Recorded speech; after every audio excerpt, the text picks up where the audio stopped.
Welcome back to Real Talk. I'm Richard.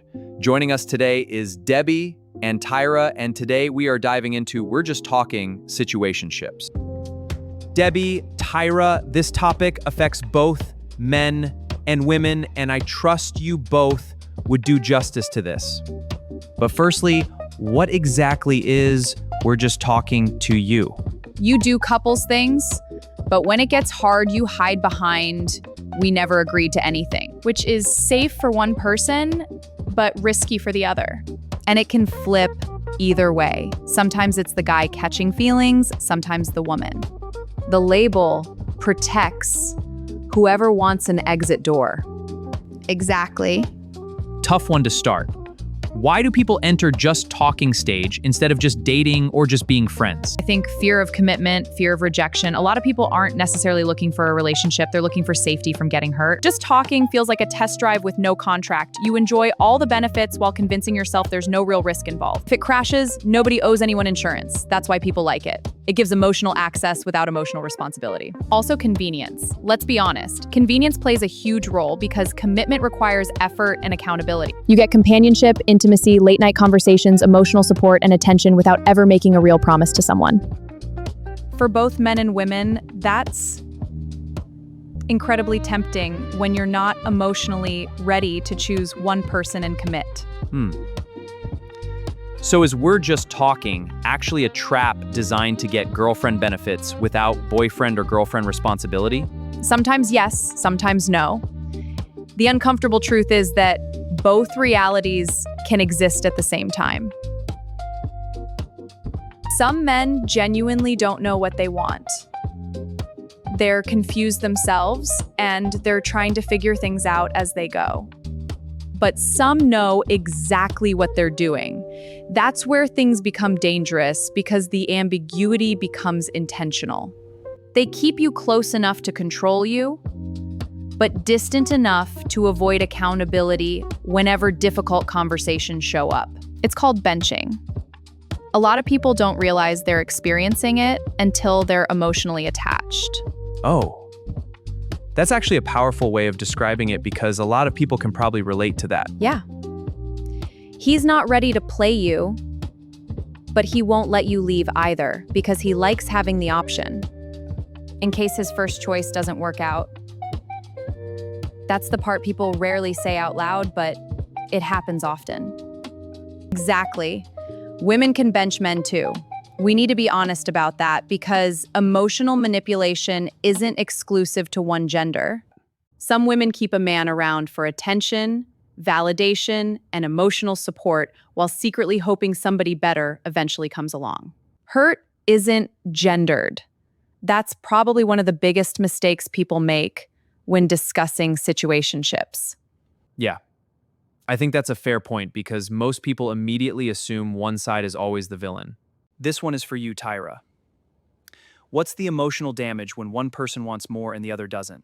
Anxiety, overthinking, self-doubt. It doesn't matter whether you're a man or a woman, the emotional effect is usually similar. You start wondering whether you're enough, whether you're attractive enough, interesting enough, or worthy enough to be chosen. And that's dangerous because eventually your self-worth becomes attached to someone else's level of interest in you. Your peace becomes tied to their reply time. A delayed text suddenly feels like rejection, even when it isn't. The person who wants less starts pulling away, while the person who wants more starts chasing harder. And before you know it, both people are miserable, even though neither one intended for things to become toxic. You develop anxious attachment. Every delay, every canceled plan, every change in energy feels like a threat. You're no longer dating from confidence. You're dating from fear. Fear of losing him. Fear of losing her. That's powerful. Let me get a little controversial here. Debby, do you think women enable this by staying too long? By accepting, let's see where it goes, for months without ever asking where it's actually going? Yes. And honestly, I'll own that. I think a lot of women, myself included, have made that mistake before. We mistake patience for virtue. We convince ourselves that if we love someone enough, eventually they'll choose us. But love doesn't create commitment. Decision creates commitment. And that's a distinction many people learn far too late. Exactly. We hate confrontation. Asking what are we feels terrifying because you're risking the connection you've already become attached to. So instead of asking for clarity, we swallow our needs and convince ourselves we're just being patient and understanding. But really, we're abandoning ourselves because we're afraid honesty might cost us the relationship. How? Is being chill actually a trauma response, especially for women who learned early that asking for needs gets punished? 100%. If you grow up feeling like love must be earned, you'll tolerate uncertainty far longer than you should. You learn to shrink your needs. You learn to stay quiet. You learn to accept breadcrumbs and call them affection. Don't ask for too much or he'll leave. For many women, that becomes the dating strategy without even realizing it. Ouch. All right, let's flip it. Are men also hurt by we're just talking, or is this mostly affecting women? Men absolutely get hurt too. The difference is many men are socialized to hide it instead of talking about it. Some men catch feelings and panic because vulnerability feels unfamiliar. Instead of moving closer, they start pulling away. They become distant, act cold, stop communicating clearly, and the woman assumes he's no longer interested. When in reality, some men are struggling with feelings they were never taught how to process properly. That's true. But statistically, men often have more exit power because many women become emotionally attached much earlier. And when you're emotionally invested, walking away feels much harder than it looks from the outside. That's the harsh truth many people don't want to hear because it forces them to confront uncomfortable realities. Tough question, Debbie. If a woman is emotionally invested during the talking stage, is she actually the problem? I mean, technically the agreement was let's just talk, so where should responsibility really fall?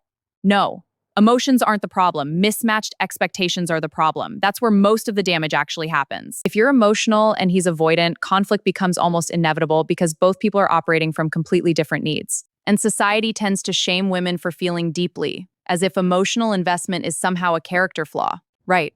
The goal isn't to feel less. The goal is to feel with someone who can actually hold those feelings responsibly. Is the idea of I'm not ready for a relationship, but I want you to myself actually fair to anyone involved? No, that's ownership without commitment. You're asking for exclusivity while refusing responsibility, and that's not a fair exchange. You want access to someone's loyalty, time, affection, and attention while keeping your own options completely open.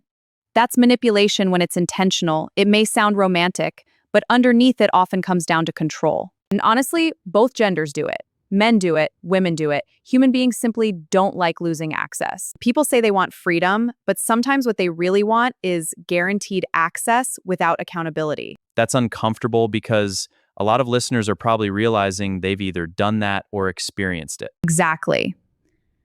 Most people don't see themselves as the villain in their own story, even when they're causing harm. Speaking of harm, how does just talking affect someone's ability to date healthy later in life? It trains your brain to associate love with uncertainty. Consistency starts feeling unfamiliar and even boring. You become addicted to emotional highs and lows. Stability feels wrong because chaos became normal. And for some men, repeated situationships teach them that intimacy doesn't require commitment, which creates future problems.